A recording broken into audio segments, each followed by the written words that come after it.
CT24 with Eric Parker.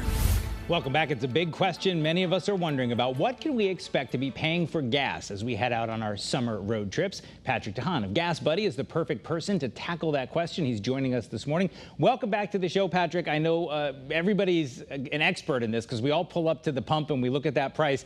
It feels like it's not increasing the way it does in most summers. Is that what you're seeing? Well, correct. Gas prices have actually been declining here for a good majority of the time, really since April. That's the good news. Gas prices now a little bit lower than we were last year, about 8 cents a gallon lower, right in that mid $3 a gallon range. Well, the good news may start slowing there, and it could start reverting to gas price increases. That coming as oil prices have rallied in the last couple of weeks. Oil now back north of $80 a barrel. May not all be bad news. Gas prices may not go up a whole lot. I think gas prices will kind of hold in this mid $3 a gallon range for most of the summer. Now, you've been nice enough to join us before, so I know some of the factors that you're going to talk about. And I know as we head into the summer season, obviously we get busy with people getting out with their families on road trips. We also have that summer blend gasoline, which is a little different. So what was it this year, or what are the factors this year that are resulting in those lower numbers we're all seeing when we go to fill up? Well, a lot of what we're seeing this year is really more normal than we've been really since COVID. We're seeing gas prices rise seasonally. A lot of Americans think prices peak in the summer, but really that peak usually happens before the summer in April or May. That's because a culmination of refinery maintenance and that changeover to summer gasoline happens before the summer driving season starts.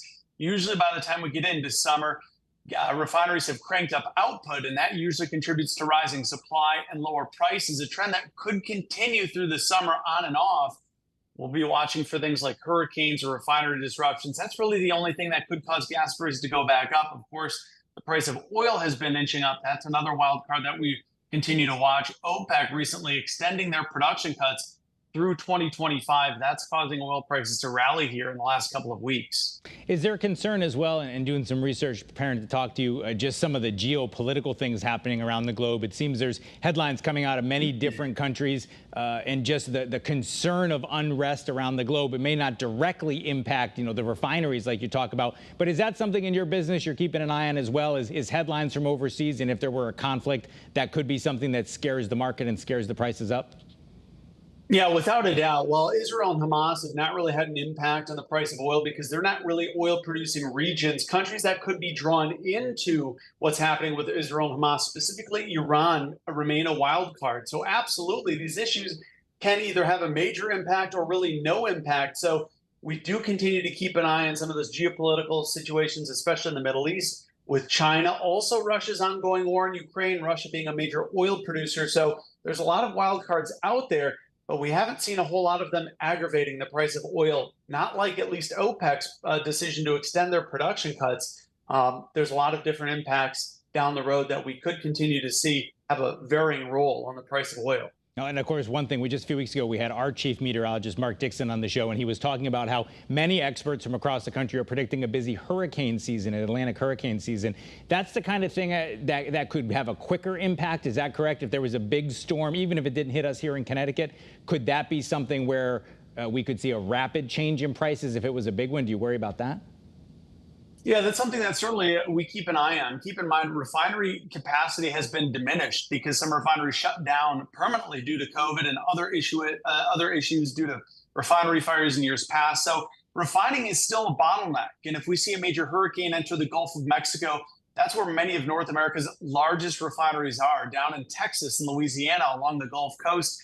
If we see a major hurricane in the Gulf of Mexico affect those refineries, that could be problematic and could cause gas prices to surge at a moment's notice. All right, so we've talked about a lot of things that are sort of wild cards that are outside of our control. How about some things that are in our control? Is there any advice you can give people? If you're heading out on that road trip, is there a good day of the week to gas up? Is it better to gas up near the highway or away from the highway, or go on the Gas Buddy app and find it? What are some actual news you can use kind of things we can tell people as they get ready to head out on those trips?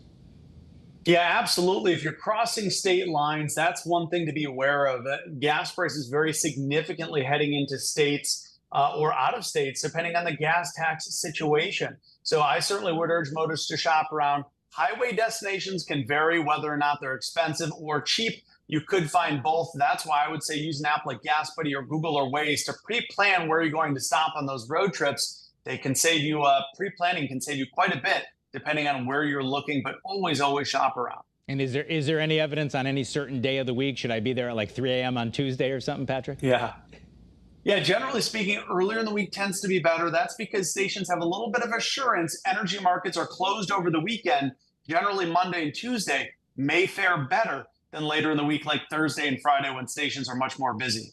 All right, just one more thing. That's kind of covering it for summer, but as we look ahead to fall and even into winter, are there any long-term things, maybe too far out to predict, but some milestones our viewers should be watching for as they kind of look ahead to gas prices down the road? Well, the good news is that once we get to fall, we start to see demand falling as well as switching back to cheaper winter gasoline. That could mean more stations falling below $3 a gallon as we get into the cooler months like November and December. Many Americans are probably going to think it's political, but this is merely seasonal. Gas prices almost always decline in the fall. Well, whether you think it's good news or bad news, I think when it starts with a 2, everybody will like that, Patrick. Patrick Haan from Gas Buddy, thank you for being with us once again. We look forward to having you back. Thanks for having me.